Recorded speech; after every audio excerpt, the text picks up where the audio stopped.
तो आज की क्लास में फंक्शन में हम क्या करने वाले हैं? Classification of function. क्लासिफिकेशन में हम क्या करेंगे? वन वन फंक्शन, या इसका दूसरा नाम होता है injective function, onto function जिसका नाम होता है दूसरा सर्जेक्टिव फंक्शन, और एक है बाइजेक्टिव फंक्शन। अगर कोई फंक्शन वन वन और ऑन टू दोनों ही होता है तो उसको एक नया नाम दे देते हैं बाइजेक्टिव फंक्शन। जैसे आपने रिलेशन में पढ़ा था कि अगर रिफ्लेक्सिव हो, सिमेट्रिक हो, ट्रांजिटिव हो तो उसको इक्विवेलेंस रिलेशन कह देते हैं। वैसे यहाँ पर भी है कि अगर वन वन और ऑन टू कोई फंक्शन है तो उसको बाइजेक्टिव फंक्शन बोलते हैं। तो अभी हम आगे सारा का सारा देखेंगे। सबसे पहले स्टार्टिंग करते हैं वन वन फंक्शन से कि वन वन फंक्शन क्या होता है। तो फर्स्ट हेडिंग हमारी हो जाएगी one one function. Classification of function में फर्स्ट नंबर पे आ जाएगा हमारा वन वन फंक्शन।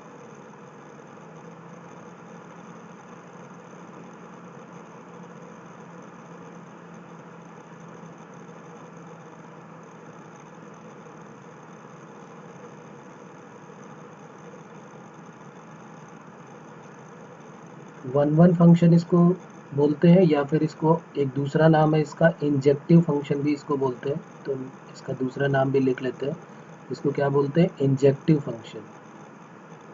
और करके लिख लेंगे इसको क्या बोलते हैं? Injective function.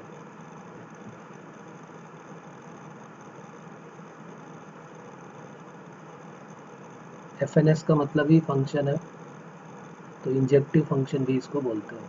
One one function और इंजेक्टिव फंक्शन। अब जैसा कि इसका नाम है ना, वैसे ही इसकी प्रॉपर्टी भी वही कहती है कि वन वन का मतलब क्या है कि x की एक वैल्यू पे y की एक ही वैल्यू मिलनी चाहिए। जैसे फंक्शन की डेफिनेशन होती है ना, लगभग उसी से मिलती जुलती इसकी भी डेफिनेशन है।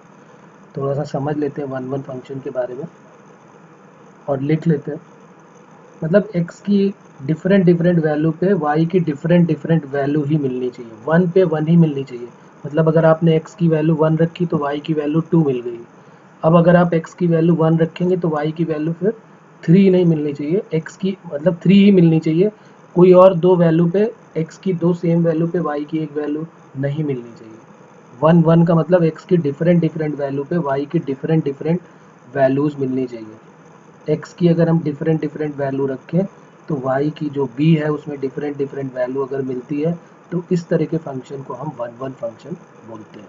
लिख लेते हैं इसकी डेफिनेशन, फिर और हम अच्छे से करेंगे जब अभी हम इसके बारे में पूरा पढ़ लेंगे तो फिर हमें क्लियरिटी आ जाएगी कि एक्चुअली में वन वन फंक्शन क्या होता है। A function f such that a tending to b, f such that a tending to b function को रिप्रेजेंट करता है। a का मतलब होता है डोमेन और b का मतलब होता है को डोमेन। पता है ये सबको, डोमेन और को डोमेन और रेंज हम पहले भी बात कर चुके हैं। A function f such that a tending to b is said to be,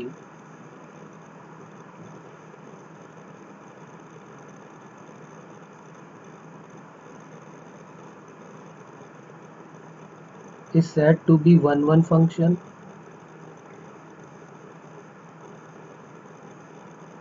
और इंजेक्टिव फंक्शन। और फंक्शन बोलते हैं या तो इसको मैपिंग भी बोलते हैं, कई जगह पे मैपिंग लिखा होता है, तो दोनों का मतलब सेम है। वन वन फंक्शन और injective function if different element of A, if different element of a, if different element of a have different element of a have different f images in b।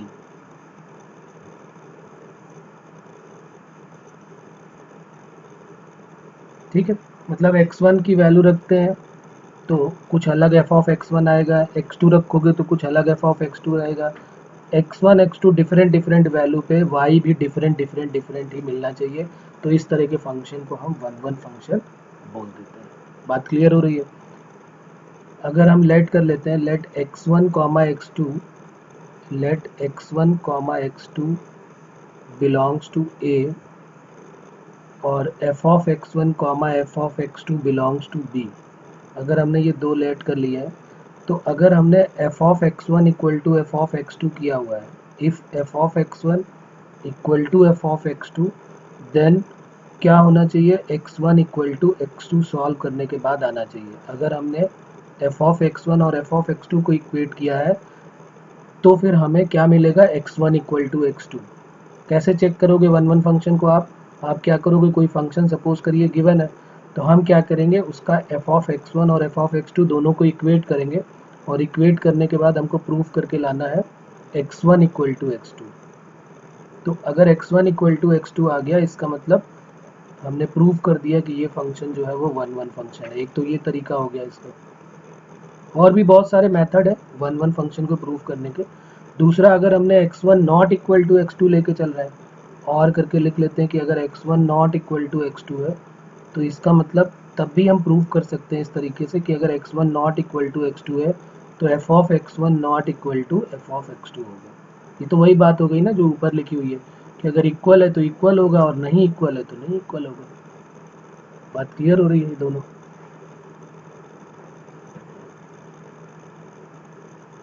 तो हमने ये दोनों लिख लिए, x1 not equal to x2 तो f of x1 और f of x2 equal नहीं होंगे, और अगर x1 इक्वल टू x2 है तो f of x1 f of x2 की इक्वल होगी। या अगर f of x1 f of x2 की इक्वल आपने किया है तो x1 इक्वल टू x2 जरूर होगी। एग्जाम्पल्स देख लेते हैं तो आपको आइडिया हो जाएगा। जैसे मान लीजिए मैंने ले लिया एफ ई एग्जाम्पल ले लिया f of x equal to x cube plus one. ये ले लिया मैंने एक्स क्यूब प्लस वन। अब देखो, अब इसमें सोचो f of x equal to x cube plus one है और फंक्शन दिया f such that r tending to r, ऐसे करके हमको गिवन है। अब हमको ये चेक करके दिखाना है कि भाई ये वन वन है कि नहीं है। क्या करेंगे हम इसमें, x की डिफरेंट डिफरेंट वैल्यू रखते जाओ, x की डिफरेंट डिफरेंट वैल्यू रखते चले जाओ, y की डिफरेंट डिफरेंट वैल्यू मिलेगी कि नहीं मिलेगी। और ये कह रहा है कि ये f such that r tending to r का मतलब ये जो है वो डोमेन है, इसको क्या बोलते हैं, डोमेन। और ये जो इक्वल में दिया है इसको क्या बोलते हैं, कोडोमेन। और x की वैल्यू रखने के बाद जो y की वैल्यूज मिलेंगी वो हो जाएगी रेंज। तो अगर हम f of x1 equal to f of x2 करेंगे, अगर हम f ऑफ x1 की वैल्यू निकालेंगे तो x1 क्यूब प्लस वन आएगा, और f ऑफ x2 की वैल्यू निकालेंगे तो क्या मिलेगा, x2 क्यूब प्लस वन। तो अगर हम इन दोनों को इक्वेट करा देंगे f of x1 equal to f of x2, तो यहाँ से हमको क्या मिल जाएगा, x1 cube plus one equal to x2 cube plus one. तो देखो x1 cube equal to x2 cube हो गया। इसका मतलब हमने प्रूव कर दिया कि x1 इक्वल टू x2। और अगर x1 equal to x2 prove कर दिया तो इसका मतलब ये वन वन फंक्शन हो गया। अगर हम इसको डायग्राम से समझना चाहें कि भाई वन वन फंक्शन डायग्राम से आप हमें बताइए बना के कैसे चेक करेंगे, तो लिख लेते हैं वो भी कि वन वन फंक्शन का मतलब कैसे होगा। दो तरीके के केस बन सकते हैं डायग्राम से। अगर हम समझना चाहें इंजेक्टिव फंक्शन को या वन वन फंक्शन को, इंजेक्टिव और वन वन फंक्शन, तो हम कैसे समझेंगे। अगर मान लीजिए हमने दो ले लिए, एक ये सर्कल ले लिया x की वैल्यूज़ के लिए और एक ये सर्कल ले लिया y की वैल्यूज़ के लिए, तो x की वैल्यूज़ रखते जाएंगे डिफरेंट डिफरेंट और y की डिफरेंट डिफरेंट वैल्यू मिलती जाएगी। तो जैसे मान लीजिए यहाँ पर मैंने कोई डिफरेंट वैल्यू ले लिए, ये डिफरेंट वैल्यू ले ली, ये डिफरेंट वैल्यू ले ली, तो यहाँ पर भी ये डिफरेंट डिफरेंट वैल्यूज़ मिल रही है। तो x की एक वैल्यू पे y की एक ही वैल्यू मिल रही है। देखो यहाँ से ये मिल गई, एक ये मिल गई इस पे और एक ये मिल गई इस पे। तो इस तरह का फंक्शन जिसमें x की एक वैल्यू रखने के बाद y की एक ही वैल्यू मिल रही है, इस तरह के फंक्शन को हम क्या बोलेंगे, वन वन या फिर इंजेक्टिव फंक्शन। बात क्लियर हो रही है ये। क्या ऐसा पॉसिबल हो सकता है क्या,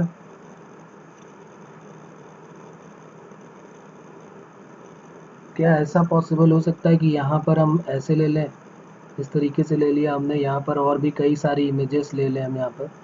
तो क्या ये पॉसिबिलिटी बन सकती है कि हमने जैसे ये ए ले लिया और ये बी ले लिया, हमने बोल दिया भाई इस पे ये इमेज दे रहा है, इस पे ये इमेज दे रहा है और इस वाले पॉइंट पे ये इमेज दे रहा है, तो क्या ये भी वन वन फंक्शन है कि नहीं। तो बिल्कुल जी हाँ, ये भी वन वन फंक्शन ही होगा। अच्छा, अगर मैं कह दूं कि अगर इस टाइप का केस आ जाए, सपोज करिए ये आ गया केस हमारे पास, और यहाँ पर ये जो कुछ पॉइंट्स हैं 1 2 3 ABC कुछ भी हो सकता है, और यहाँ पर जो है ये ऐसे पॉइंट दिए हुए हैं, ये हो गया और इस पे ये हो गया। अब क्या ये फंक्शन है, मतलब 1 1 फंक्शन है, क्या ये फंक्शन है क्या? हाँ, ये तो फंक्शन ही नहीं है। हमने फंक्शन की डेफिनेशन स्टार्टिंग में जब पढ़ी थी तो सबसे इम्पॉर्टेंट केस हमको यही बताया गया था कि x की कोई जो वैल्यूज़ है वो कोई भी वैल्यूज़ फ्री नहीं होनी चाहिए। y की फ्री हो चलेगा, लेकिन x की कोई वैल्यूज़ फ्री नहीं होनी चाहिए। इसका मतलब ये तो फंक्शन ही नहीं है। यहाँ लिख देंगे नॉट अ फंक्शन, ये तो फंक्शन ही नहीं है। तो फिर इसका 1 1 या ऑन टू चेक करने की हमें ज़रूरत ही नहीं है। बात क्लियर हो रही है? तो फंक्शन ही नहीं है, तो फिर 1 1 और ऑन टू क्या चेक करेंगे इसका? ठीक है, बात क्लियर हो रही है? तो दो तरीके से हम फंक्शन को दिखा सकते हैं, या तो ए के सारे एलिमेंट बी के सारे एलिमेंट से कनेक्टेड हो, या ए के सारे एलिमेंट बी के एलिमेंट से कनेक्टेड हो लेकिन बी में कुछ और भी एलिमेंट हो जो किसी की इमेज ना हो तो भी चलेगा, तब भी ये 1 1 है, कोई प्रॉब्लम नहीं है। तो यहाँ तक कोई प्रॉब्लम आ रही है इसकी डेफिनेशन में, या इसमें कोई प्रॉब्लम आ रही है? अभी हम और क्वेश्चन करेंगे इसके। तो 1 1 का मतलब जैसा कि इसका नाम है कि x की एक वैल्यू पे y की एक ही वैल्यू मिलेगी, तो उसको हम क्या बोल देंगे? 1 1 function. Different different value of x we get different different value of y। फिर कुछ इंपॉर्टेंट पॉइंट्स हैं, ये जेई के लिए इंपॉर्टेंट हो जाएंगे, ये भी लिख लेते हैं। कौन कौन सा? फर्स्ट पॉइंट हमारा क्या हो जाएगा कि अगर कोई फंक्शन इंटायरली इंक्रीज कर रहा है या फिर इंटायरली डिक्रीज कर रहा है, कोई भी फंक्शन इंटायरली इंक्रीज कर रहा है या इंटायरली डिक्रीज कर रहा है अपने डोमेन में, तो फिर उसको हम 1 1 फंक्शन बोलेंगे। तो इसका मतलब ये इंक्रीजिंग डिक्रीजिंग क्या होता है ये तो अभी हमने पढ़ा नहीं एक्चुअली में, ये हम एप्लीकेशन ऑफ डेरिवेटिव में आगे पढ़ेंगे। लेकिन अब चूंकि बीच में ये आ रहा है तो मैं इसका इंक्रीजिंग और डिक्रीजिंग के बारे में आपको बता देता हूँ थोड़ा सा कि इंक्रीजिंग फंक्शन क्या होंगे। तो लिख लेते हैं इंक्रीजिंग फंक्शन, फिर हम इसका पॉइंट लिखेंगे। पहले हम इंक्रीजिंग फंक्शन और डिक्रीजिंग फंक्शन का हमें आइडिया होना चाहिए।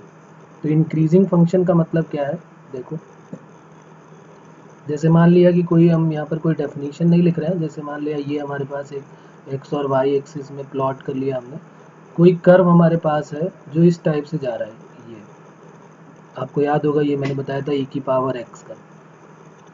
x की डिफरेंट डिफरेंट वैल्यू पे आप चेक करना स्टार्ट करो। x की डिफरेंट डिफरेंट वैल्यू पे, जैसे यहाँ पर लोगे तो ये मिल गया, यहाँ पर आपने लिया तो ये मिल गया पॉइंट, फिर आपने यहाँ पर लिया तो ये x की वैल्यू के लिए ये मिल गया। तो इसका मतलब x की वैल्यू बढ़ाते जा रहे हैं तो y की वैल्यू बढ़ती जा रही कि नहीं बढ़ती जा रही? देखो ना, x की वैल्यू बढ़ाते जाओ तो y की वैल्यू बढ़ती जा रही है। x की वैल्यू 1 रखोगे कुछ मिलेगा, 2 रखोगे ई स्क्वायर मिलेगा, ई का मतलब ही होता है 2.7 समथिंग। तो x की वैल्यू बढ़ाते जा रहे हो, y की वैल्यू बढ़ती जा रही है। x की वैल्यू कम करते जाओ, -1 -2 -3, तो y की वैल्यू कम होती जाएगी। यानी x की वैल्यू अगर बढ़ाते जाओ तो y की वैल्यू बढ़ती जाए, और x की वैल्यू कम करते जाओ तो y की वैल्यू कम होती जाए। तो इस तरह के फंक्शन को हम क्या बोलते हैं? Increasing function. याद रहेगा, अगर हम x की वैल्यूज बढ़ाते जाए तो y की वैल्यू बढ़ती जा रही है, और x की वैल्यू कम करते जाए तो y की वैल्यू कम होती जा रही है। तो इस तरह के फंक्शन को क्या कहते हैं? इंक्रीजिंग। और अगर उल्टा हो कि x की वैल्यू बढ़ाते जाओ तो y की वैल्यू कम हो रही है, और अगर x की वैल्यू कम करते जाओ तो y की वैल्यू बढ़ रही है, तो उस तरह के फंक्शन को हम क्या बोलेंगे? Decreasing function. बात क्लियर हो रही है?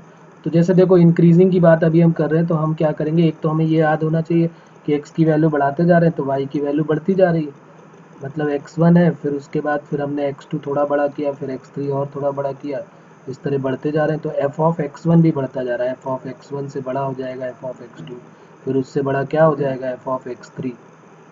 इस तरीके से बढ़ता जाएगा। और अगर x1 की वैल्यू को कम करते जाओ तो y1 की वैल्यू कम होती जाए। तो इस तरह के फंक्शन को हम क्या बोलते हैं? Increasing function. ठीक है, एक तो ये डायरेक्ट हमको पता चल जाएगा।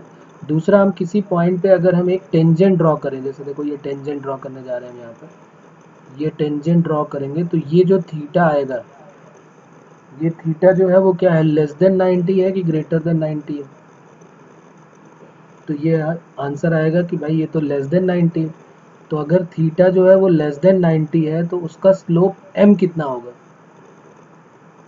m जो है वो 1090 से कम होगा, मतलब थीटा जो है वो फर्स्ट क्वाड्रेंट में आ गया, ऐसे समझ सकते हैं। थीटा जो है वो फर्स्ट क्वाड्रेंट में आ गया, तो टेन थीटा पॉजिटिव होगा कि नेगेटिव होगा? फर्स्ट क्वाड्रेंट में टेन थीटा पॉजिटिव होता है कि नेगेटिव होता है?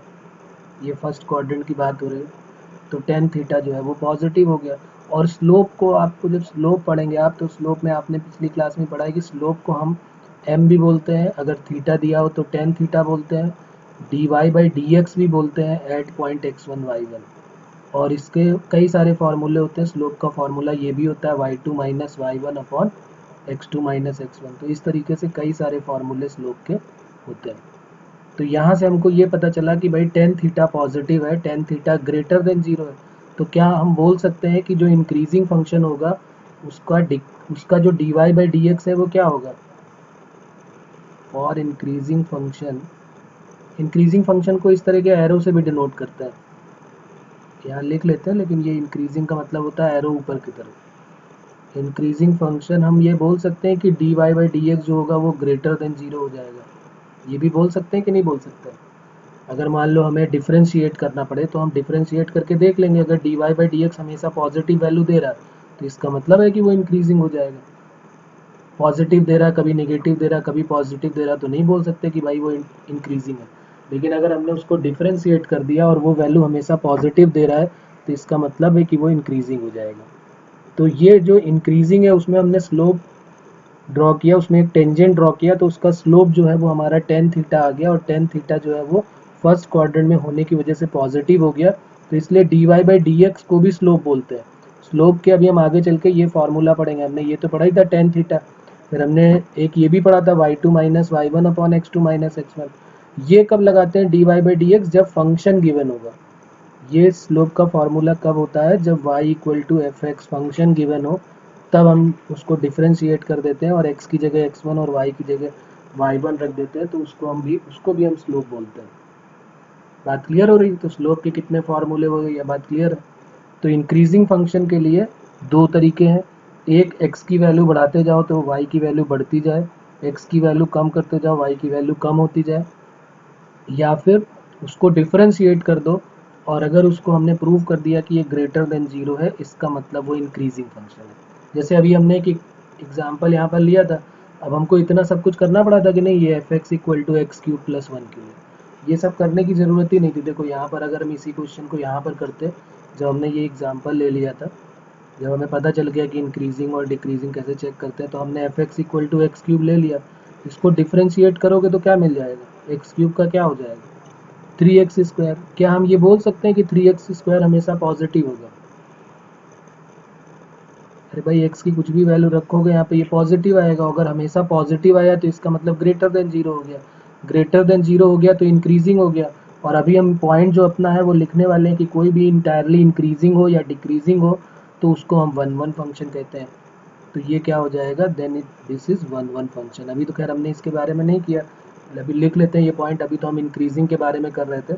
अच्छा, डिक्रीजिंग में क्या हो जाएगा? यहीं पे डिक्रीजिंग का भी लिख लेते हैं। डिक्रीजिंग में क्या हो जाएगा बोलो? डिक्रीजिंग में उल्टा कर दो बस। डिक्रीजिंग फंक्शन में क्या हो जाएगा कि x की वैल्यू बढ़ाते जाएंगे तो y की वैल्यू कम होती जा रही है, x की वैल्यू कम करते जा रहे हैं, y की वैल्यू बढ़ती जा रही है, तो वो डिक्रीजिंग हो गया। जैसे सपोज करो इसका एग्जांपल हम यहाँ पर ऐसे ले लेते हैं,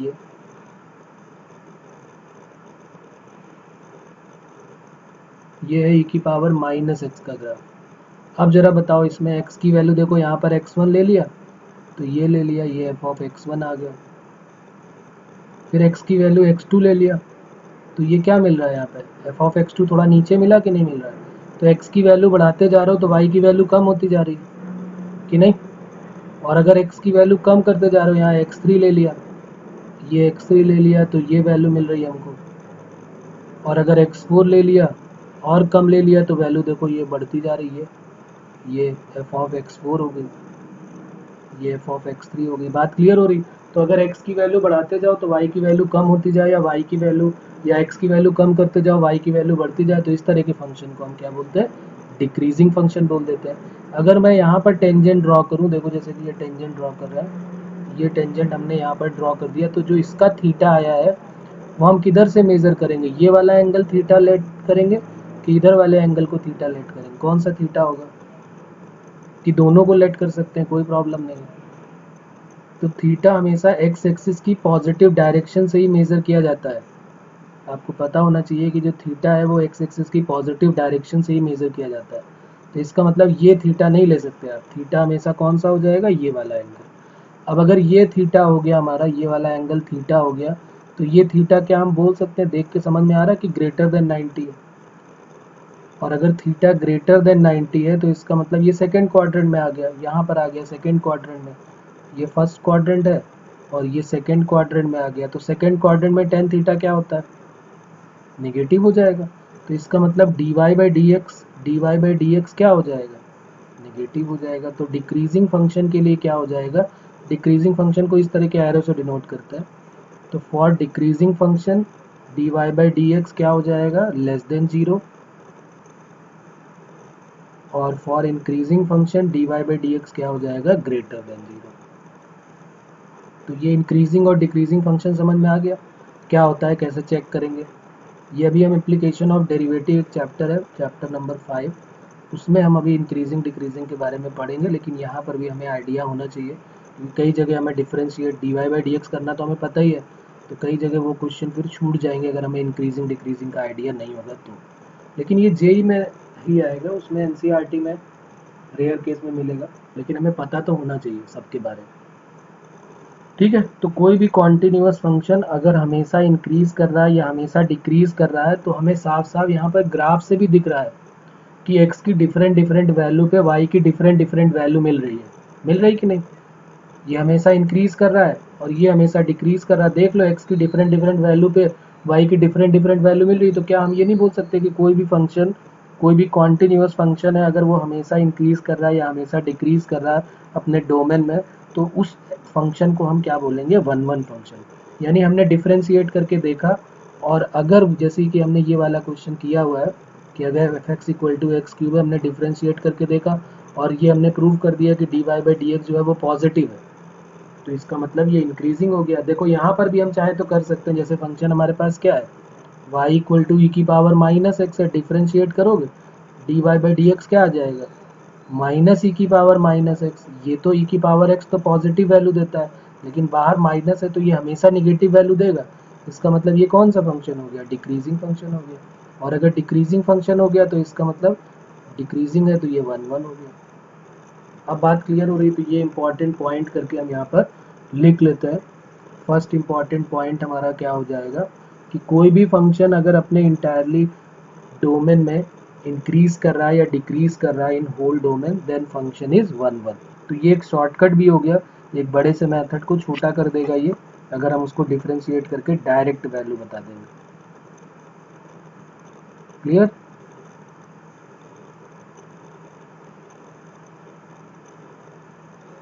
तो लिख लेते हैं इसके बारे में फिर, a continuous function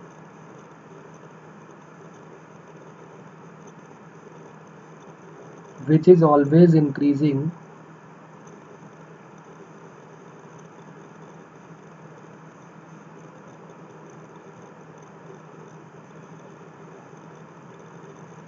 or decreasing in whole domain,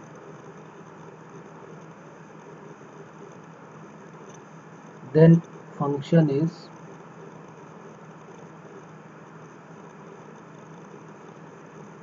one one function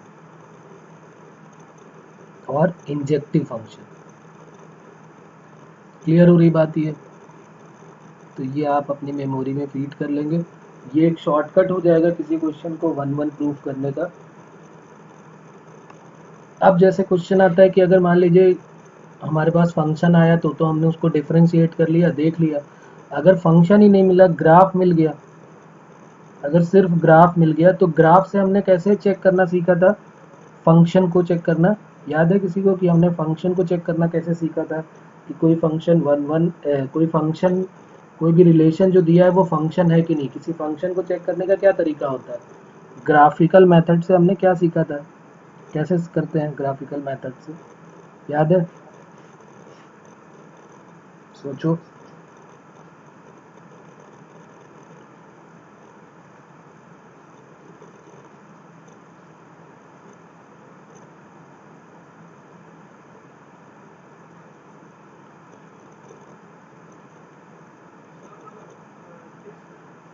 अगर कोई हमको ग्राफ दिया हुआ है और अगर हमें चेक करना है कि वो फंक्शन वन वन है, वो फंक्शन है कि नहीं है, कोई हमको ग्राफ दिया और हमें चेक करके बताना है कि भाई ये फंक्शन है कि नहीं है, तो फिर हमने क्या सीखा था वहाँ पर कि अगर हमने 4 ग्राफ दे दिए और हमने कहा भाई चेक करो कि ये फंक्शन है कि नहीं है, तो हम कैसे चेक करते कि ये फंक्शन है कि नहीं है।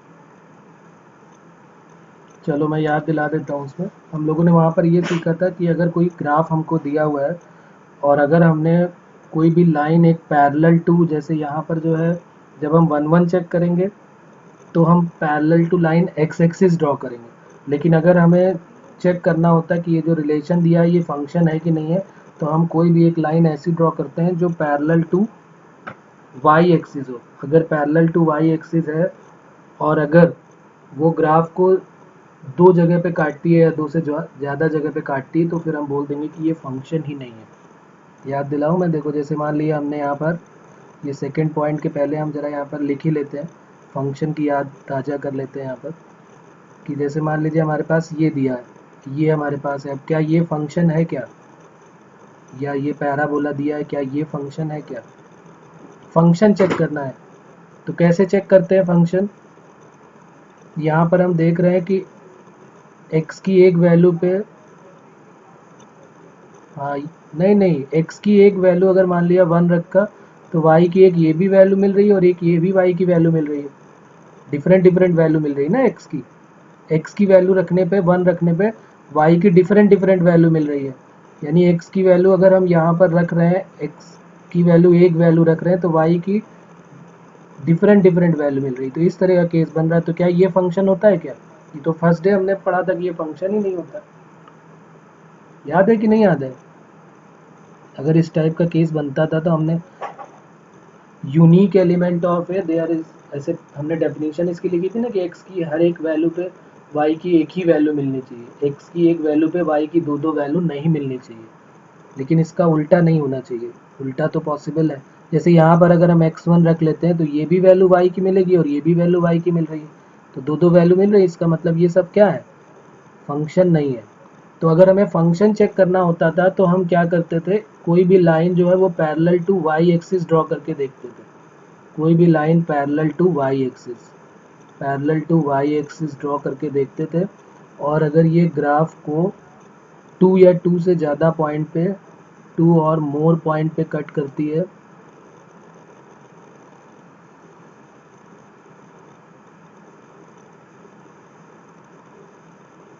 Then this is not a function. तो ये तो फंक्शन की डेफिनेशन हो जाती थी। वहाँ पर हमने फंक्शन के बारे में ये सारी चीज़ें पढ़ी थी, वहाँ पर अपने आप नोट्स में देखेंगे तो वो वहाँ पर लिखा होगा। ये इसलिए याद दिलाया जा रहा है क्योंकि दूसरा जो पॉइंट है वो इसी से रिलेटेड है। क्या रिलेशन है उसमें? इसमें कहा जा रहा है कि parallel to y axis graph draw करना है, तो वो फंक्शन ही नहीं होता है। तो यहाँ पर बताया जा रहा है कि कोई एक लाइन पैरेलल टू अगर एक्स एक्सिस ड्रॉ करोगे और वो अगर ज़्यादा से ज़्यादा एक ही पॉइंट पे कट करेगी, तो वो फंक्शन जो होगा वो वन वन फंक्शन होगा। इसको लिख लेते हैं फिर इसके बारे में बात करते हैं। If any line parallel to, जैसे यहाँ पर वाई एक्सिस है तो parallel to x axis, if any line parallel to x axis cuts the graph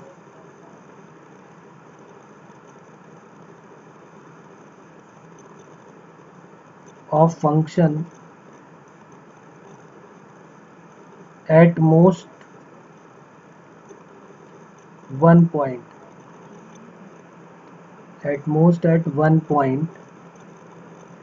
then the function is 1 1।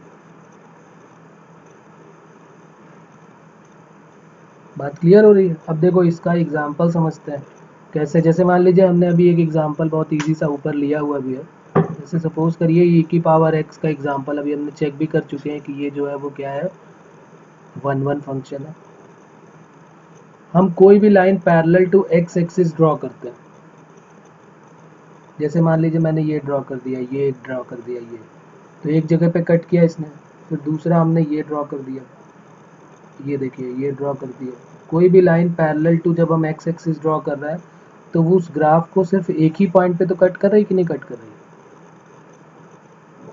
तो इसका मतलब फिर वो क्या हो गया, जैसे एक ही जगह पे अगर कट कर रही है तो इसका मतलब वो वन वन फंक्शन हो गया। वही यहाँ पर लिखा हुआ है कि कोई भी line parallel to x axis अगर आप ड्रॉ करते हैं और अगर वो ज़्यादा से ज़्यादा एक ही पॉइंट पे कट करे, at most at one point, then function is one one.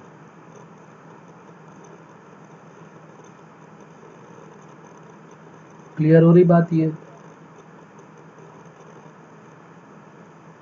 तो अगर हमें चार ग्राफ दिए हुए हैं और कह दिया जाए कि चेक करो भाई कि ये वन वन फंक्शन है कि नहीं है, तो हम चेक कर सकते हैं इसी तरीके से कि अगर हमने कोई line parallel to x axis draw किया और वो सिर्फ एक ही जगह पे कट करे, ज़्यादा से ज़्यादा एक ही जगह पे कट करे, तो फिर हम क्या बोलेंगे कि वो फंक्शन वन वन है। क्यों? अगर हम थोड़ा सा सोचेंगे तो हमें वही पता चल जाएगा कि ये वही चीज़ें कह रहा है कि देखो ना, कि अगर हम x की एक वैल्यू x1 ले लिया तो y की डिफरेंट वैल्यू यहाँ मिल रही कि नहीं मिल रही। फिर अगर x2 ले लिया तो y की फिर डिफरेंट वैल्यू मिल रही। तो x की डिफरेंट डिफरेंट वैल्यू पे y की डिफरेंट डिफरेंट वैल्यू मिल रही कि नहीं मिल रही। तो इसका मतलब कोई भी लाइन पैरेलल टू अगर x एक्सिस ड्रॉ करते हो और उस ग्राफ को अगर एक ही जगह पे कट कर रही, तो इसका मतलब है कि वो फंक्शन क्या हो जाएगा, वन वन फंक्शन हो जाएगा। तो इस तरीके से भी हम चेक कर सकते हैं। जैसे सपोज करो इस टाइप का ग्राफ हमें दिया हुआ है, अब बताओ क्या ये वन वन फंक्शन है क्या, इस टाइप से ये जैसे दिया हुआ है ये y equal to f x है और कह रहा चेक करो क्या ये वन वन फंक्शन है। तो आप चाहो तो डायरेक्ट भी देख सकते हो कि भाई x1 पे हमने देखा तो ये वैल्यू दे रहा है एफ ऑफ x1, फिर हम देख रहे हैं और x2 पे देख रहे हैं तो डिफरेंट वैल्यू दे रहा है, फिर यहाँ पर भी देख लो और इधर देख लो नेगेटिव में देख लो, सब में डिफरेंट डिफरेंट दे रहा है कि नहीं दे रहा। तो इसका मतलब है कि ये वन वन है। और अगर हमने जो अभी ये सीखा है कि पैरेलल टू लाइन कोई ड्रॉ कर लो एक्स एक्सिस के पैरेलल, तो ड्रॉ करके देख लो, ये ड्रॉ किया हमने एक ही जगह पे कट किया, ये ड्रॉ किया, यहाँ पर ड्रॉ कर दिया, जहाँ पर भी देखोगे वहाँ पर वो उस ग्राफ को एट मोस्ट वन पॉइंट पे ही कट करेगा। तो इस तरह के फंक्शन को हम लोग क्या बोलेंगे, वन वन फंक्शन। अभी भी कोई प्रॉब्लम आ रही है इसको समझने में तो बोलो। ठीक है, अभी हम केवल डेफिनेशन पे जा रहे हैं। अभी आगे तो अभी हमें समझ में आएगा कि क्या है आगे की बात है। अभी तो हम केवल डेफिनेशन समझ रहे हैं कि कितने तरीके हैं जिससे हम चेक कर सकते हैं कि कोई फंक्शन वन वन फंक्शन है कि नहीं है।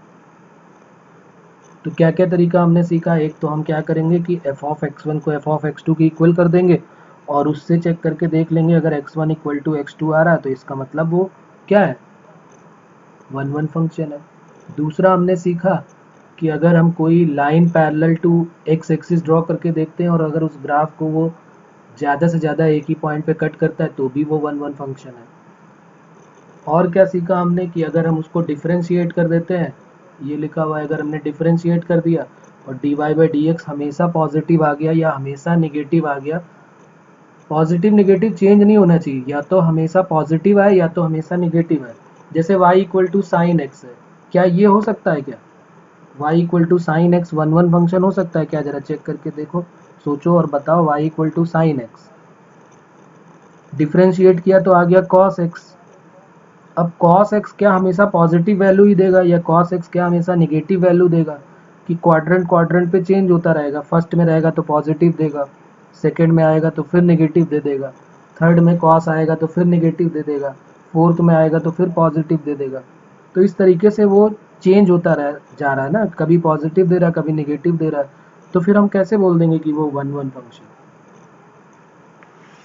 और साइन की तो हमने देखा भी है कि एक्स की वैल्यू पे वाई की अलग अलग वैल्यू कहाँ देता है, 60 डिग्री पे भी √3/2 होता है, सेकेंड क्वाड्रेंट में जाओगे तो उसमें भी कोई ऐसी वैल्यू होगी जिसमें √3/2 मिल जाएगा।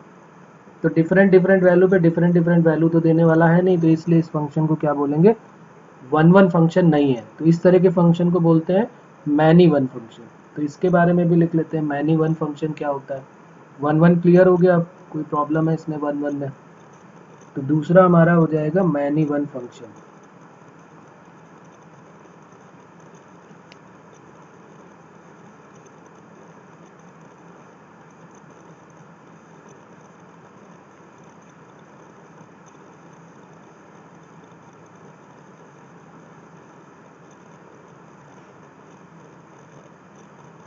Many one function.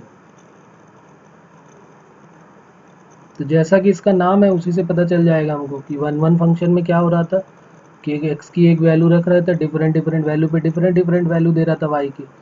Many one का मतलब क्या है कि एक्स की वैल्यू अगर हम वन रखें और वाई एक्स की वैल्यू वन रखें या एक्स की वैल्यू टू रखें या एक्स की वैल्यू थ्री रखें, सब पे वाई की वैल्यू सेम आ रही, तो इस तरह के फंक्शन को हम क्या बोल देंगे, many one function.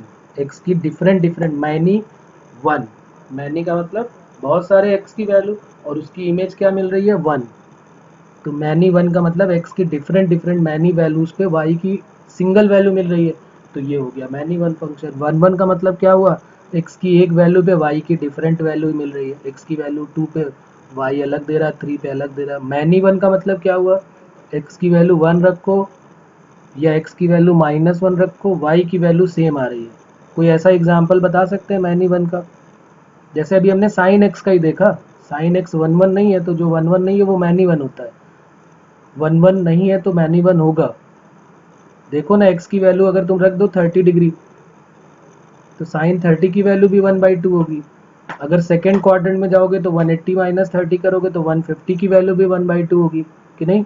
Sign 90 plus करके देखो, चेक करके देखो, तो वहां पर देगा। या मान लो y equal to mod x ले लो, मॉड एक्स में एक्स की वैल्यू वन रखोगे तो वाई की वैल्यू तब भी वन आएगी। एक्स की वैल्यू माइनस वन ले लो तो भी मॉड वन की वैल्यू क्या आ जाएगी, मॉड ऑफ माइनस वन, तब भी वन आ जाएगी। यानी डिफरेंट डिफरेंट वैल्यू पे अलग अलग वैल्यूज पे वाई की वैल्यू सेम मिल रही है, तो इस तरह से इस तरह के फंक्शन को हम क्या बोलते हैं, मैनी वन फंक्शन। या फिर इसको बोलते हैं नॉट अ इंजेक्टिव फंक्शन, ये भी लिख लेते हैं, not injective.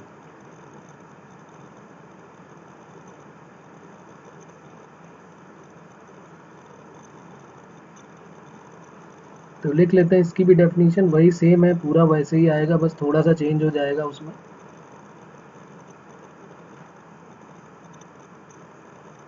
A function f such that a tending to b, a function f such that a tending to b is said to be many one function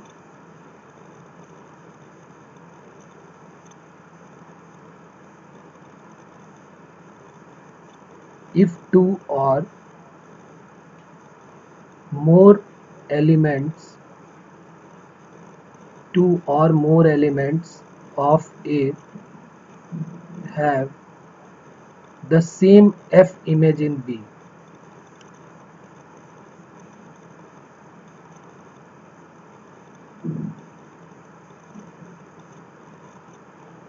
ठीक है, और many one function के लिए अगर हम x1 x2 के term में लिखें तो क्या हो जाएगा कि x1 अगर x2 जो है वो अगर बिलोंग कर रहे हैं a को, और अगर हमने f of x1 equal to f of x2 किया है,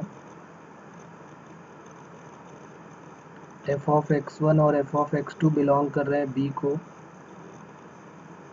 तो अगर हमने f of x1 equal to f of x2 किया है तो वहाँ पर क्या हो जाता था, x1 इक्वल टू x2 आ जाता था। यहाँ पर x1 इक्वल टू x2 कभी नहीं आएगा, x1 not equal to x2 आएगा। वहाँ पर क्या हो जाता था कि अगर आप f ऑफ x1 को f ऑफ x2 के इक्वल करते थे तो क्या हो जाता था, x1 इक्वल टू x2 आ जाता था। याद है ना, अभी तो पुरानी बात नहीं, अभी अभी हमने किया हुआ है ये, कि अगर हमने x1 f ऑफ x1 और f ऑफ x2 इक्वल किया तो x1 इक्वल टू x2 आ गया।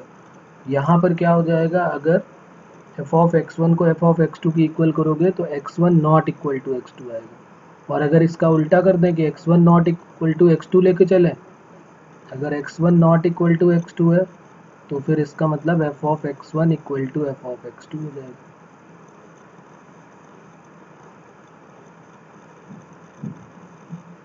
ठीक है, अगर इसको हम डायग्रामेटिकली समझना चाहें तो कैसे समझेंगे, अगर हम इसको डायग्राम से समझना चाहें कि भाई वो मैनी वन फंक्शन क्या होता है,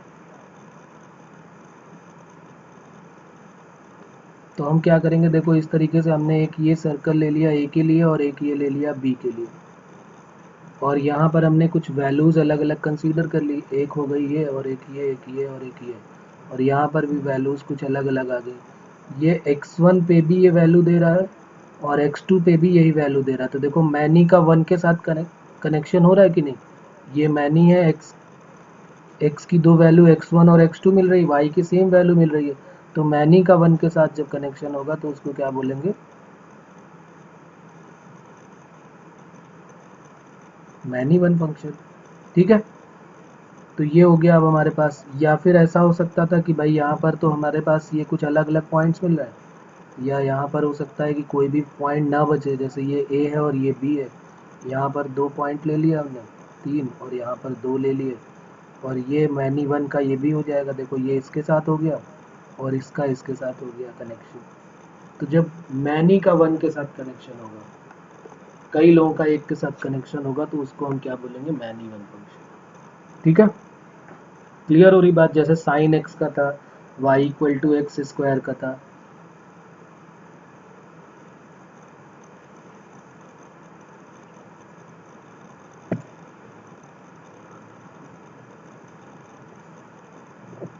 जैसे y equal to sine x अभी हमने एग्जांपल लिया था, तो साइन एक्स का देखो ये ग्राफ इस टाइप से बनता है, ये साइन एक्स का हो गया। तो अगर हम बात करें यहाँ पर, तो देखो अगर हम यहाँ पर देखें कोई line parallel to x axis अगर हम ड्रॉ कर रहे हैं, तो ये कई जगह पे कट करेगी ना, ये सिर्फ एक जगह पे कहाँ कट करेगी? जैसे हमने अभी बात की थी कि 30 डिग्री पे देखो तो वही आएगी वैल्यू, 130 180 माइनस 30 यानी 150 पे देखो तो भी 1/2 मिलेगा। आगे जब फिर एक बार पूरा 2 पाई घूम के आओगे तो फिर एक वैल्यू आएगी, तो वो फिर 2 पाई देगा, फिर वो वैल्यू 1/2 दे देगा 2 पाई के बाद। तो इसका मतलब कई जगह पे आ जाएगा। या हम मान लीजिए y equal to x square का एक ऐसा केस ले लें, y equal to x square, x की वैल्यू 1 रखोगे तो भी आएगा, एक्स की वैल्यू 1 रखने पे, एक्स की वैल्यू 1 रखोगे, एक्स की वैल्यू अगर 1 रखोगे तो भी y की वैल्यू 1 आएगी, एक्स की वैल्यू -1 रखोगे तो भी y की वैल्यू 1 आएगी। इसका मतलब डिफरेंट डिफरेंट वैल्यू पे सेम वैल्यू दे रहा है, तो ये कौन सा फंक्शन हो गया? मैनी वन फंक्शन हो गया। बात क्लियर हो रही है? और अगर कोई line parallel to x axis draw करते हैं, तो कम से कम दो या दो से ज़्यादा जगह पे काटती है, दो, कम से कम दो जगह पे काटेगी, तो फिर हम इस तरह के फंक्शन को क्या बोल देंगे? मैनी वन फंक्शन बोल देंगे। क्लियर? तो लिख लेते हैं इंपॉर्टेंट पॉइंट करके इसका भी।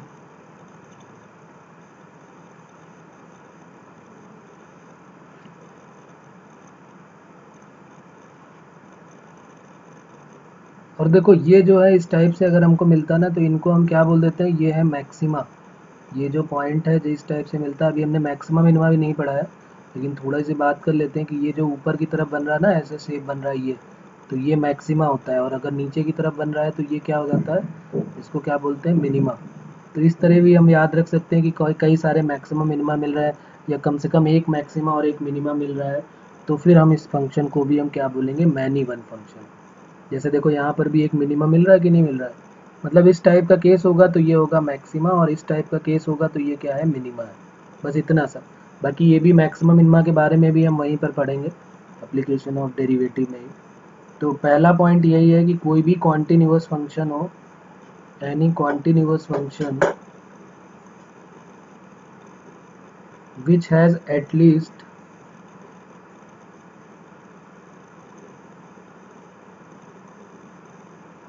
which has at least one local maximum, local maximum बोलो या मैक्सिमम बोलो, बात एक ही है, लोकल मैक्सिमम और minimum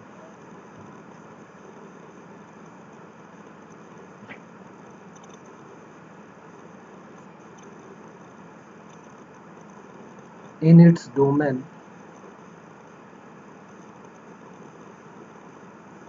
then fx is many one।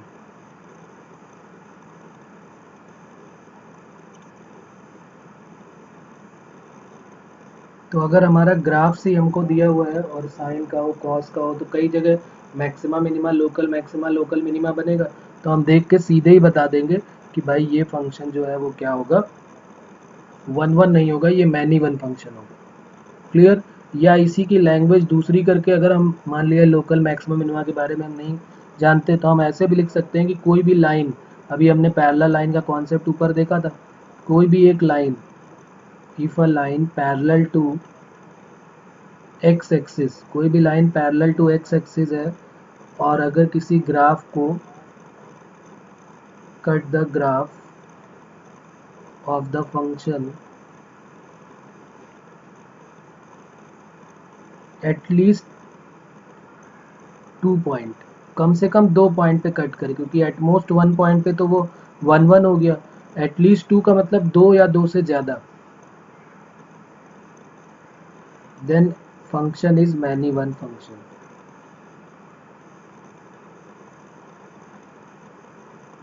अगर कोई हमने line parallel to x axis draw की है और अगर वो उस ग्राफ को 2 या 2 से ज़्यादा जगह पे कट कर रही है, तो इस तरह के फंक्शन को हम क्या बोलते हैं?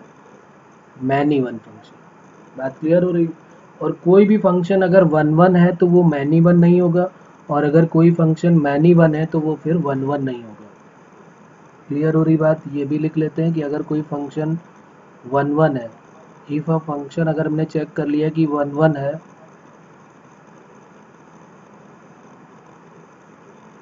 It can not be many one.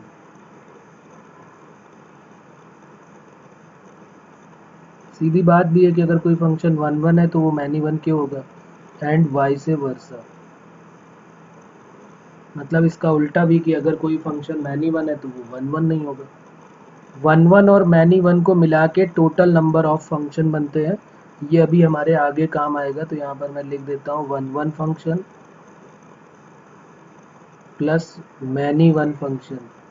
जितने 1 1 फंक्शन है और जितने मैनी वन फंक्शन है, इन दोनों को जब ऐड कर दोगे आप तो टोटल नंबर ऑफ फंक्शन मिल जाएगा।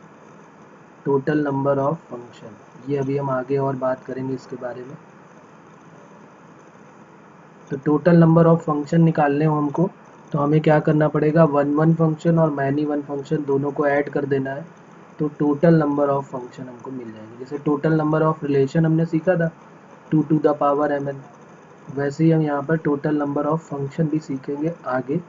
अभी तो हम सबके बारे में पढ़ रहे हैं, तो इसलिए पहले सबके बारे में पढ़ लेंगे, फिर हम निकालना भी सीखेंगे कि टोटल नंबर ऑफ फंक्शन कैसे निकालते हैं, टोटल नंबर ऑफ 1 1 फंक्शन कैसे निकालते हैं, total number of many one function कैसे निकालते हैं।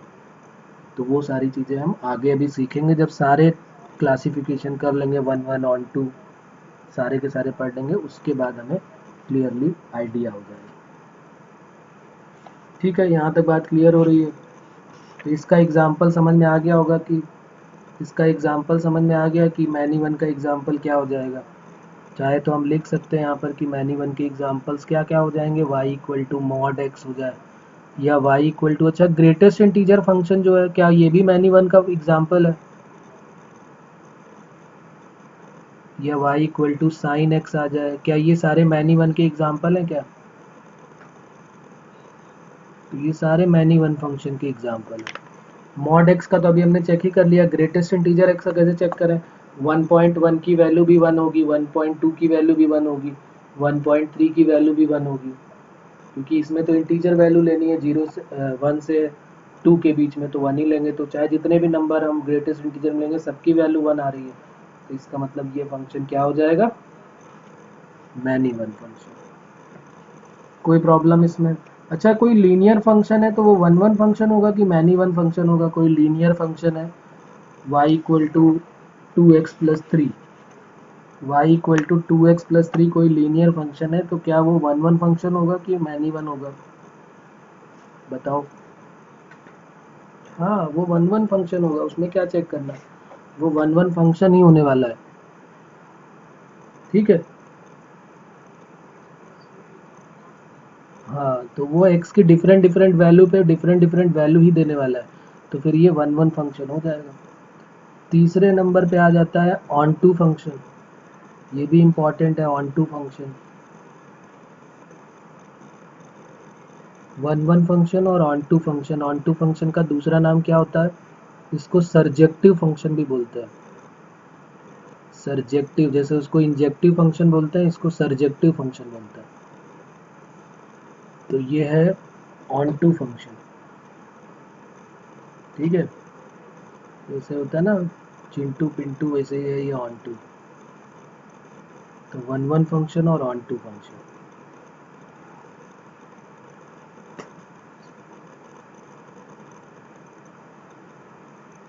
अब देखो ऑन टू फंक्शन क्यों इम्पॉर्टेंट है और किस तरीके से इसको चेक करते हैं, इससे रिलेटेड भी क्वेश्चन कई सारे पूछे जाते हैं। इम्पॉर्टेंट है ये दोनों ही, वन वन हो चाहे ऑन टू हो।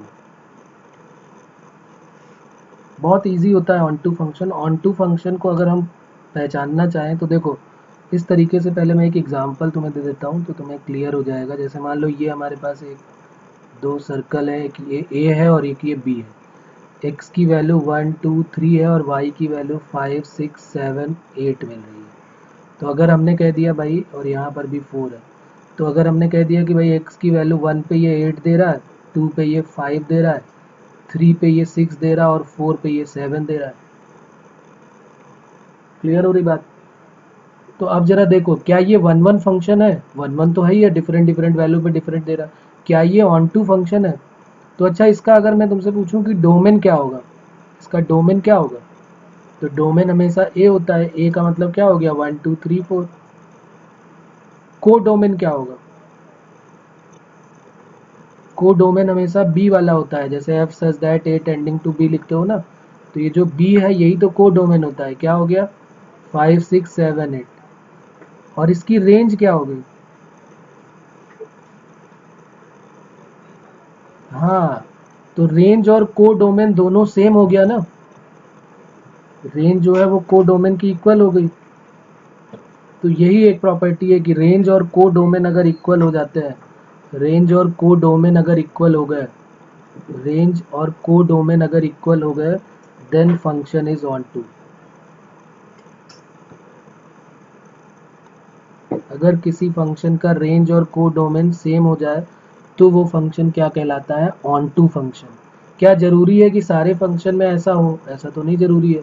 हो सकता है कुछ इस टाइप का केस हो कि यहाँ पर हमने रखा ये 1 2 3 और यहाँ पर ले लिया 4 5 6 7, और ये 1 पे जो है वो 5 दे रहा है, 2 पे 4 दे रहा है, 3 पे 6 दे रहा है, 7 खाली बच गया। तो इसका डोमेन क्या हो गया, डोमेन हो गया ए, जो ये ए है। को डोमेन क्या हो गया, को डोमेन क्या हो गया बी, को डोमेन हो गया बी, यानी कि 4 5 6 7। और रेंज क्या हो गई, रेंज सिर्फ हो गई 4 5 6।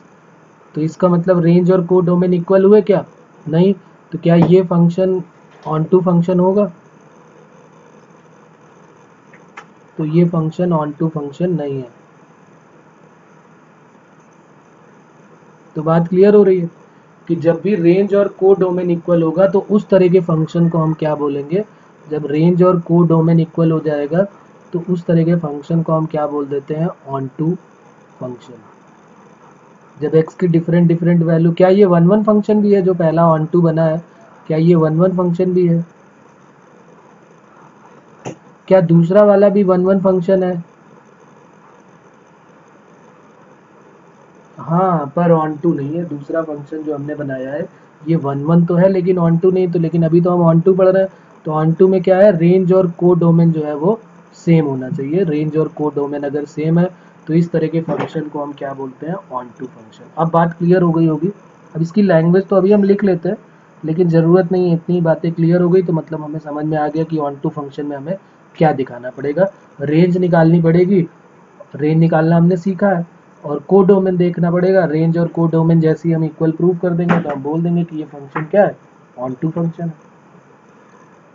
ठीक है, तो इसकी डेफिनेशन जो है वो लिख लेते हैं। If the function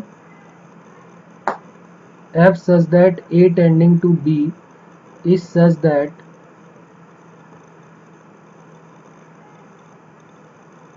each element in b, b का मतलब क्या हो गया, कोडोमेन। बी का मतलब क्या हो गया, को डोमेन। ए का मतलब होता है डोमेन और बी का मतलब होता है को domain. Is the F images, F image of at least one element in A. कम से कम एक इमेज तो उसकी होनी ही होनी चाहिए। मतलब सीधी सी बात, अगर आप ध्यान रखें तो बी में कोई भी एलिमेंट खाली नहीं बचना चाहिए। जैसे ए में कोई एलिमेंट खाली नहीं बचता तो उसको हम बोल देते हैं कि भाई ये तो फंक्शन ही नहीं है। तो अगर बी में कोई खाली नहीं बच रहा है तो इसका मतलब वो ऑन टू फंक्शन है। अगर बी में खाली नहीं बच रहा है तो इसका मतलब वो क्या है, ऑन टू फंक्शन है। क्लियर हो रही बात? अगर बी में कोई खाली नहीं बच रहा है तो वो कौन सा हो जाएगा, ऑन टू फंक्शन। क्लियर हो रही बात? तो इसको लिख लेते हैं 10 f such that A tending to B is surjective या फिर ऑन टू, सर्जेक्टिव और onto if and only if B जो है वो बिलोंग्स टू क्या हो, capital B. For every value of a belongs to A such that f of a equal to b. हमको सीधी सीधी लैंग्वेज में समझना है कि जब रेंज और को डोमेन इक्वल हो जाएंगे तो उस तरह के फंक्शन को हम क्या बोलते हैं, ऑन टू फंक्शन। सीधी सीधी लैंग्वेज में। डायग्राम से अगर हम इसको बनाना चाहें तो कैसे बना सकते हैं, डायग्राम से अगर इसको बनाना चाहें तो कैसे बना सकते हैं कि बी में कोई भी फंक्शन जो है वो ऐसा नहीं होना चाहिए, बी में कोई भी ऐसा एलिमेंट नहीं होना चाहिए जो खाली हो, इसकी कोई ना कोई इमेज ना हो, ऐसा नहीं होना चाहिए। तो इस तरह के हम क्या बोलेंगे, इस तरह के फंक्शन को ऑन टू फंक्शन बोल देते हैं। जैसे यहाँ पर ए और बी दो दिए हुए हैं, यहाँ पर हमने ले लिया ये 3 एलिमेंट यहाँ पर है और यहाँ पर भी 3 एलिमेंट ले लिए, इसका इसके साथ कनेक्शन हो गया, इसका इसके साथ और इसका इसके साथ। तो क्या ये 1 1 फंक्शन है? यस। क्या ये ऑन टू फंक्शन भी है? क्योंकि रेंज और को डोमेन दोनों के दोनों इक्वल है, तो इसको हम बोल सकते हैं कि यस ये ऑन टू फंक्शन भी है और 1 1 भी है। 1 1 तो है ही, साथ में ऑन टू फंक्शन तो है, क्योंकि अभी हम ऑन टू कर रहे हैं तो हमें ऑन टू पे ज़्यादा ध्यान रखना है। क्या ये ऑन टू फंक्शन है? यस। क्या ये भी ऑन टू फंक्शन है? अगर हम ऐसे बात करें कि यहाँ पर 4 एलिमेंट है, यहाँ पर 3 एलिमेंट है, x की वैल्यू 1 रखा, 2 रखा, y की वैल्यू तो सेम मिल गई और इस पे ये दे रहा है और इस पे ये दे रहा है, क्या ये फंक्शन जो है ये भी ऑन टू फंक्शन है क्या?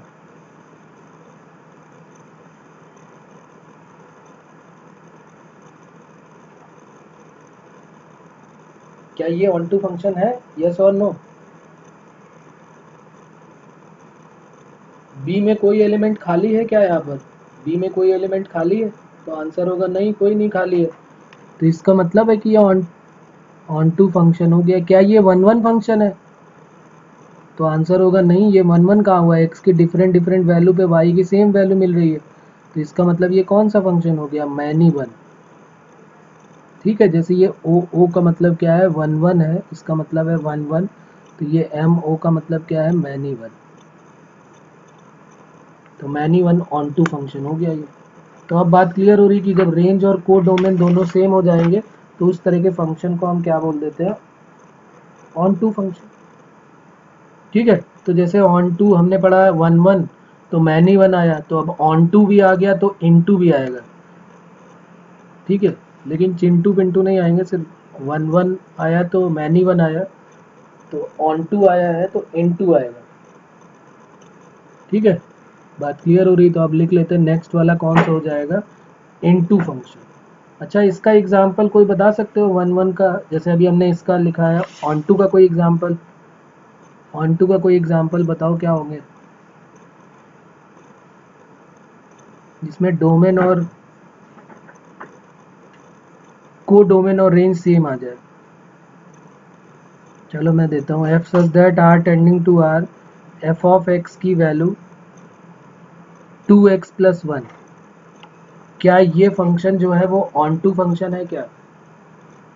क्या इसका रेंज और को डोमेन दोनों सेम बनेगा क्या? ये क्या है, इसको क्या बोलोगे, ये जो है वो डोमेन है, इसको बोलेंगे डोमेन, इसको क्या बोलोगे, डोमेन है ये। और ये क्या है जो आर दिया है, ये क्या है, को डोमेन है।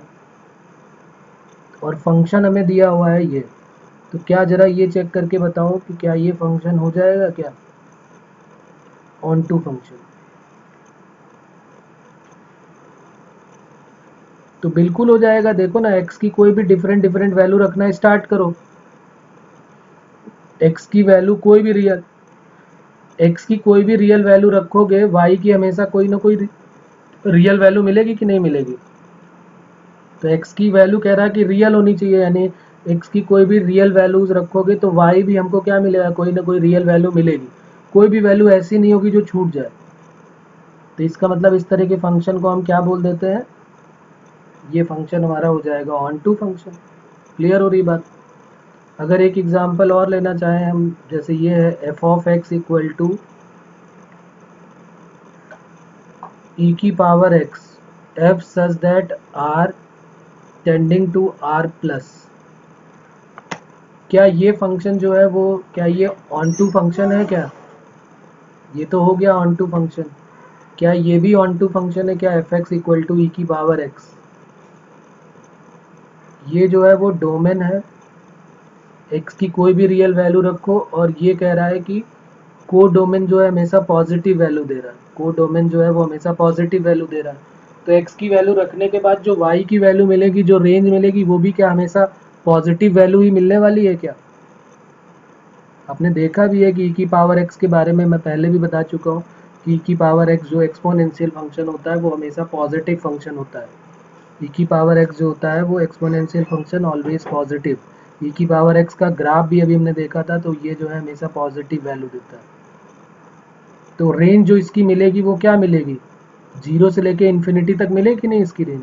इसका जो डोमेन है वो x belongs to real number है, लेकिन जो इसकी रेंज मिलेगी, जो वाई की वैल्यूज मिलेगी, वो आर पॉजिटिव मिलेगी कि नहीं मिलेगी। तो जो को डोमेन है इसका वो भी आर पॉजिटिव है, और जो रेंज हमने निकाली वो भी आर पॉजिटिव है। तो को डोमेन और रेंज जो है वो दोनों इक्वल हो गई, आर पॉजिटिव।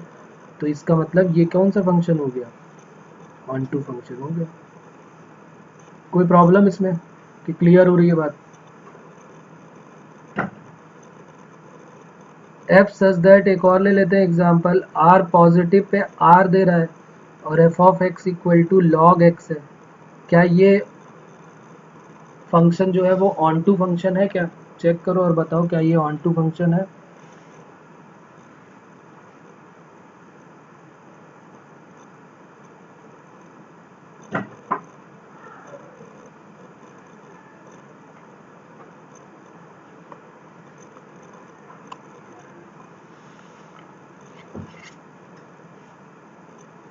हाँ क्यों, क्योंकि देखो इसका जो रेंज, इसका जो डोमेन है जो x बिलोंग्स टू है वो r पॉजिटिव है, और y जो है वो क्या मिलेगा, log x की जो है, log x की वैल्यू पॉजिटिव भी मिलती है, log x की वैल्यू नेगेटिव भी मिलती है, और जीरो भी मिलती है log x की वैल्यू। ये है log x। तो माइनस इन्फिनिटी से प्लस इन्फिनिटी तक log की वैल्यू हमेशा मिलती है। तो जो इसका रेंज आएगा वो क्या आएगा, इसकी जो log x की रेंज होगी वो आ जाएगी r। और जो इसका को डोमेन है, ये जो को डोमेन है ये भी कितना है, को डोमेन भी कितना है, आर। तो को डोमेन और रेंज इक्वल हो गए, को डोमेन इक्वल टू रेंज हो गया, और वो दोनों किसके इक्वल हो गए, आर के इक्वल। तो को डोमेन और रेंज इक्वल हो गए, तो ये फंक्शन कौन सा हो गया, ऑन टू फंक्शन हो गया, और कौन सा। क्लियर हो रही बात? कोई प्रॉब्लम है इसमें?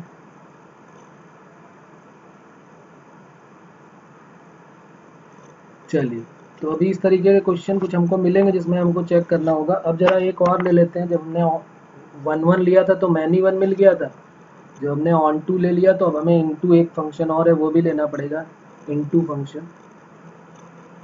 तो लिख लेते हैं इनटू फंक्शन। फोर्थ नंबर में कौन सा आ जाएगा, इनटू फंक्शन।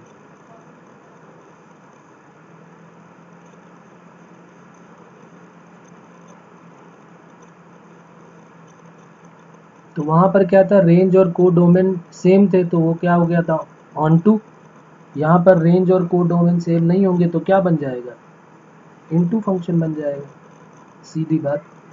तो लिख लेते हैं if f such that a tending to b is such that there exists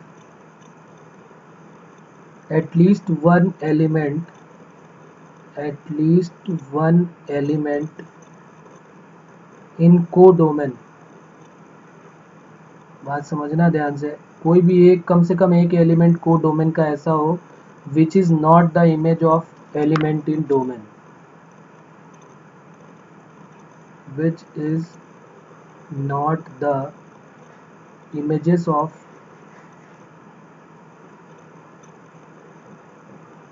image of, image लिख लेते हैं इसको,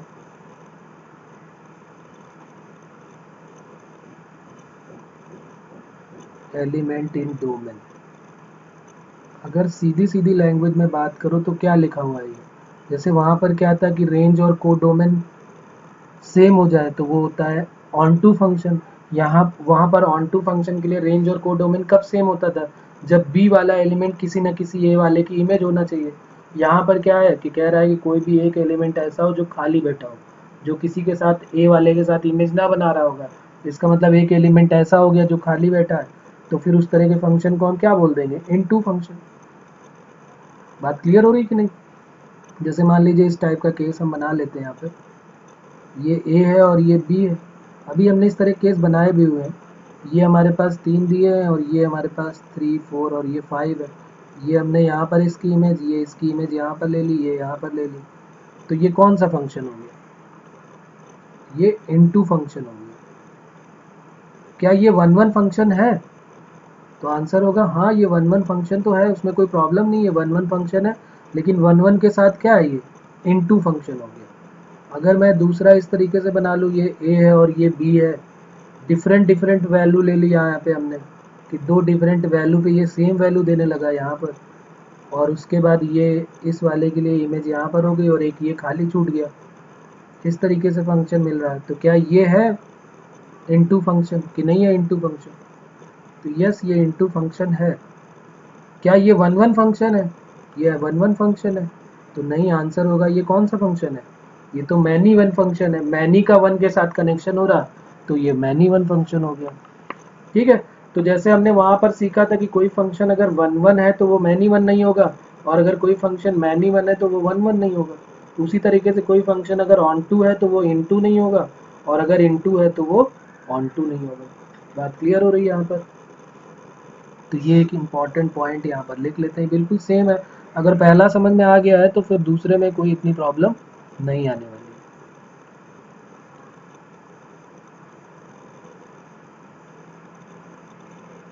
If a function is onto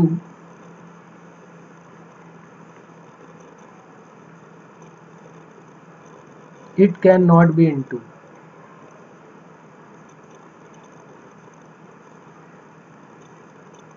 and vice versa। ठीक है, दूसरा पॉइंट इसका एक और लिख लेते हैं, सेकेंड पॉइंट करके लिख लेते हैं।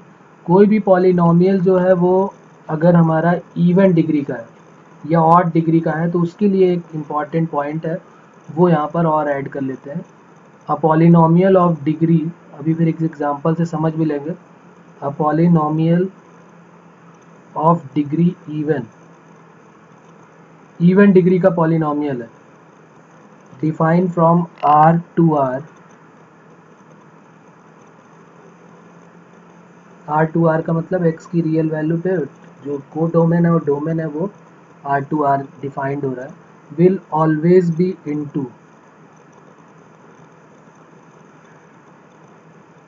बताओ क्यों ऐसा हो रहा है, इनटू क्यों हो रहा है। और अगर कोई पॉलिनोमियल जो है वो डिग्री ऑड का है, and polynomial of degree odd defined R to R always be onto. बताओ इसका क्या रीज़न है, कि नहीं समझ में आ रहा है।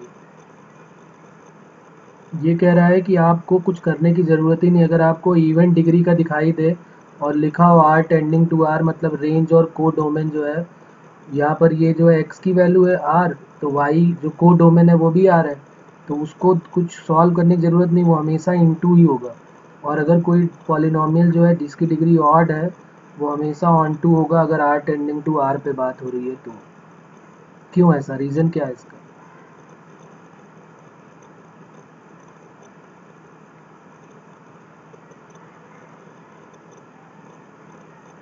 हाँ, मतलब अगर हम x की नेगेटिव वैल्यू भी रखेंगे तो भी वो r पॉजिटिव देगा, और पॉजिटिव कोई इवन फंक्शन है y इक्वल टू सपोज करो एक्स स्क्वायर है, तो वो नेगेटिव वैल्यू तो कभी देगा ही नहीं। तो इसका जो रेंज है वो कोडोमेन की इक्वल कभी हो ही नहीं पाएगा, कोडोमेन तो r दिया है, यानी r का मतलब सारी रियल वैल्यू आनी चाहिए। जबकि जब हम रेंज निकाल रहे हैं तो सारी पॉजिटिव वैल्यू मिल रही है, तो इसका मतलब रेंज और कोडोमेन इक्वल कभी होगा ही नहीं। तो इवन फंक्शन को देखते ही हम कह देंगे कि भाई ये क्या है, इनटू फंक्शन है। और अगर कोई और डिग्री का दिखा तो x की चाहे पॉजिटिव रखोगे तो पॉजिटिव देगा, निगेटिव रखोगे तो निगेटिव देगा, और जीरो रखोगे तो जीरो देगा। तो सारी रियल वैल्यू मिल गई, तो रेंज और कोडोमेन दोनों इक्वल हो गए। तो इस तरह के फंक्शन को क्या हो जाएगा, इस तरह के फंक्शन को हम देखते ही क्या बोल देंगे कि ये ऑन टू फंक्शन है। बहुत इजी सा है ये, ऐसा कुछ खास इसमें नहीं है। क्लियर हो रही है बात? कोई प्रॉब्लम? ओके, तो उसके बाद अब एक और बचता है यहाँ पर। जैसे हमने बात की थी कि अगर वन वन और ऑन टू होता है तो उसको हम क्या बोलते हैं, बाइजेक्टिव। तो ये 5 नंबर पे और लिख लेते हैं, इसको बोलते हैं बाइजेक्टिव फंक्शन।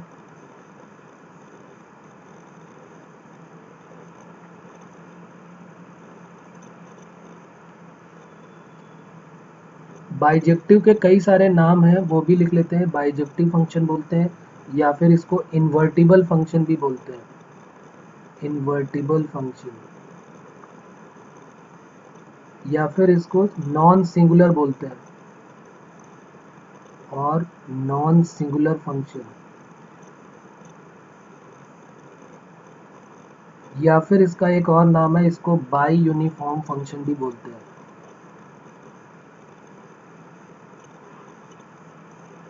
तो इसके चारों नाम आपको याद होने चाहिए, जेई में किसी भी नाम से ये पूछा जा सकता है, सब सेम है। आपको बाइजेक्टिव बोला तो ठीक, इन्वर्टिबल फंक्शन बोला, नॉन सिंगुलर बोला, या फिर बाई यूनिफॉर्म फंक्शन बोला, इन चारों का मतलब सेम है।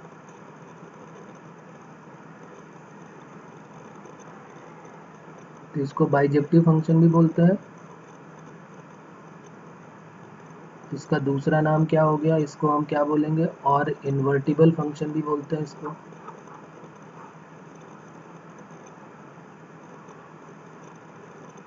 या फिर इसको क्या बोल देते हैं, non singular function.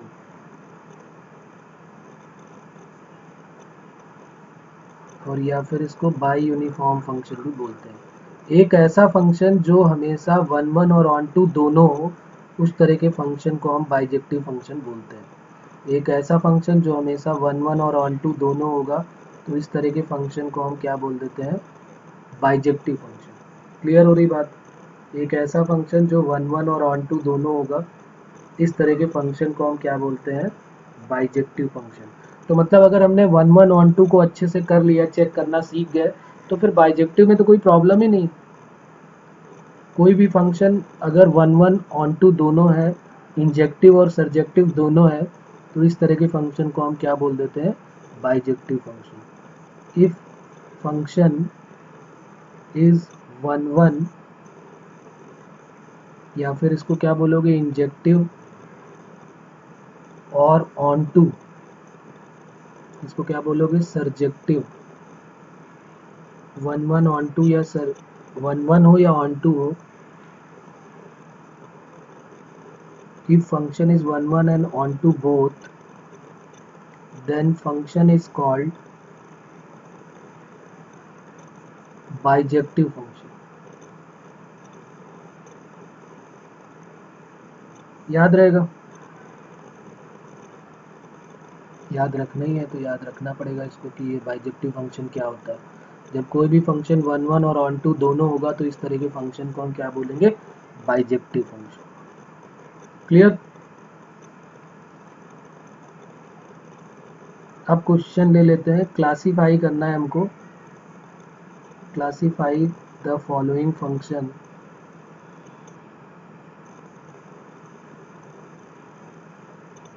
Many one है, many one, one one, onto और इनटू। ठीक है, अब मैं एग्जांपल देता जा रहा हूँ, आपको बताते जाना है। सबसे पहला केस जो है वो लिखा हुआ है, ग्रेटेस्ट इंटीजर फंक्शन। सीधे देखते ही आंसर क्या होगा,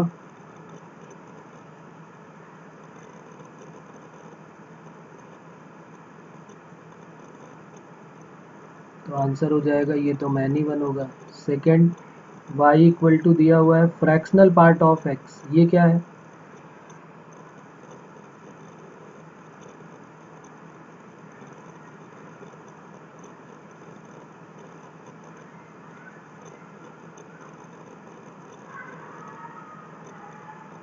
नहीं, मैनी वन ये भी होगा, मैनी वन देख लो, चेक करके देखो ना। फ्रैक्शनल पार्ट ऑफ कुछ भी वैल्यू निकाल दो। 2 होल 1/2, 2 होल 1/2 का फ्रैक्शनल पार्ट क्या होगा? 1/2। 3 होल 1/2 का फ्रैक्शनल पार्ट क्या होगा? 1/2। 4 होल 1/2 का फ्रैक्शनल पार्ट क्या होगा? 1/2। यानी एक्स की डिफरेंट डिफरेंट वैल्यू पे वाई की सेम वैल्यू मिल रही है, तो इसका मतलब ये क्या हो गया? मैनी वन फंक्शन हो गया। क्लियर हो रही बात? कोई प्रॉब्लम आ रही है इसमें समझने में? उसके बाद थर्ड वाई इक्वल टू हमारे पास दिया 1/x। ये क्या है? मैनी वन और 1/1।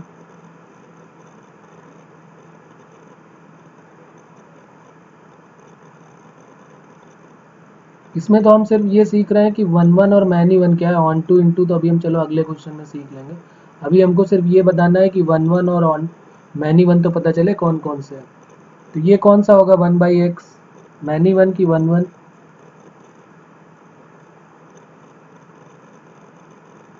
बिल्कुल 1/1 होगा। आप देखो ना, y इक्वल टू 1/x का ग्राफ ड्रॉ करके देख लो, ये मिलने वाला है इस टाइप से।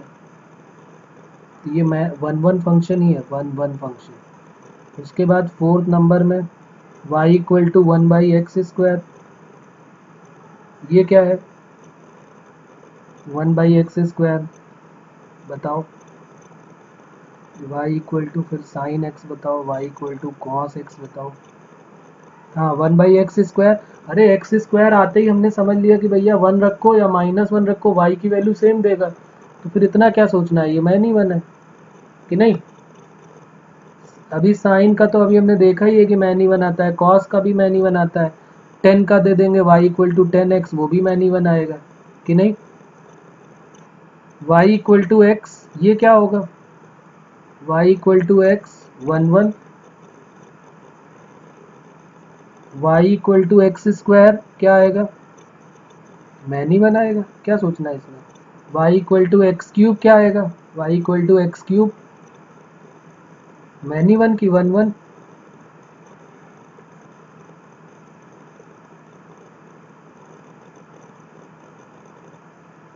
y equal to x³ 1/1। x³ का जो ग्राफ होता है वो ऐसे बनता है, ये x की डिफरेंट डिफरेंट वैल्यू पे y की डिफरेंट डिफरेंट वैल्यू मिलने वाली है। जबकि x² का जो ग्राफ होता है वो ऐसे बनता है। तो उसमें तो हमेशा x की वैल्यू 1 और -1 पे सेम देगा, लेकिन यहाँ पर सेम नहीं देगा।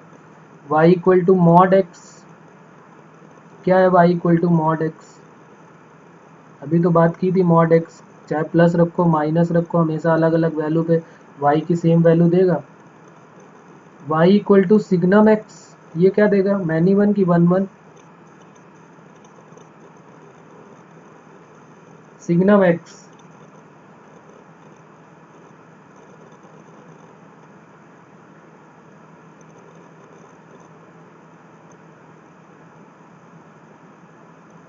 सिग्नम x बताओ। सिग्नम एक्स का ग्राफ याद करो। ये 0 पे 0 दे देता है, इधर से ऐसे चला जाता है और यहाँ पर ऐसे चला जाता है। यही तो होता है y equal to signum x. तो x की डिफरेंट डिफरेंट वैल्यू पे क्या दे रहा है देखो ना, ये दे रहा है, ये यहाँ पे डिफरेंट, ये यहाँ पे डिफरेंट वैल्यू पे y की वैल्यू सेम दे रहा है, तो क्या बन जाएगा? ये मैनी वन बन जाएगा। इतना सोचने की ज़रूरत ही नहीं है। e की पावर x तो अभी हमने चेक किया ही था कि 1/1 फंक्शन है। e की पावर x क्या हो जाएगा? 1/1 फंक्शन हो जाएगा। कोई प्रॉब्लम? क्लियर हो रही बात? अगर हमें ऑन टू चेक करना होता तो भी चेक कर लेते, 1/1 की जगह ऑन टू। जैसे मान लो एक क्वेश्चन और ले लेते हैं अभी। अब इसमें भी हमें चेक करना है, क्लासीफाई करना है 1/1 है कि ऑन टू है। नेक्स्ट क्वेश्चन है, उसमें भी हमको क्लासीफाई करना है 1/1, मैनी वन, ऑन टू और इन टू, ये चेक करना है। पहला क्वेश्चन हमारा है y equal to f of x equal to e to the power x plus e to the power minus x F such that R tending to R. इस पे check करके दिखाना है हमको। तो सबसे पहला काम हमको ये देखना है कि x की डिफरेंट डिफरेंट वैल्यू पे ये y की वैल्यू सेम देगा कि अलग अलग देगा। कोई ऐसी वैल्यू है कि x की वैल्यू 1 रखो तो भी वही वैल्यू दे दे, -1 रखो तो भी वैल्यू वही दे दे, 2 रखो तो वैल्यू दे दे वही, और -2 रखो तब भी वही वैल्यू दे दे, 0 रखो तो भी वही वैल्यू दे दे। इस तरह का कोई है क्या? कि x की डिफरेंट डिफरेंट वैल्यू पे y सेम दे रहा है, तो फिर ये 1 1 नहीं होगा। y इक्वल टू ई की पावर x है और 1 अपॉन ई की पावर x है, या ई की पावर माइनस एक्स ही रहना तो कोई प्रॉब्लम नहीं, उसमें क्या दिक्कत है। ई की पावर माइनस एक्स है, एक्स की वैल्यू 1 रखोगे तो क्या मिलेगा, y equal to E plus 1 upon E, या ई की पावर -1। अगर x की जगह -1 रखोगे तो क्या मिल जाएगा, y इक्वल टू ई की पावर -1 प्लस ई की पावर 1, यानी सेम मिल गया कि नहीं मिल गया। देखो ना, x की वैल्यू 1 रखो या -1 रखो, y की वैल्यू सेम दे रहा है। तो अगर ये सेम वैल्यू दे रहा है तो फिर ये क्या हो गया, ये मैनी वन हो गया। तो आपने सीधे चेक करके बोला कि भाई ये मैनी वन हो गया। अब उसके बाद इसकी रेंज और देख लेते हैं। रेंज क्या होगी इसकी, रेंज इन्होंने को डोमेन जो है इसका दिया हुआ है, को डोमेन आर दिया हुआ है, को डोमेन इसका आर दिया हुआ है, और फंक्शन है एक फंक्शन और उसका रिवर्स है। ये बात हमारी पहले भी हो चुकी है, पहले के लेक्चर में हम बात कर चुके हैं कि एक फंक्शन और उसका रिवर्स हो तो क्या होता है, उसकी रेंज डिसाइडेड है। अगर एक फंक्शन और उसका रिवर्स है तो उसकी रेंज डिसाइडेड है।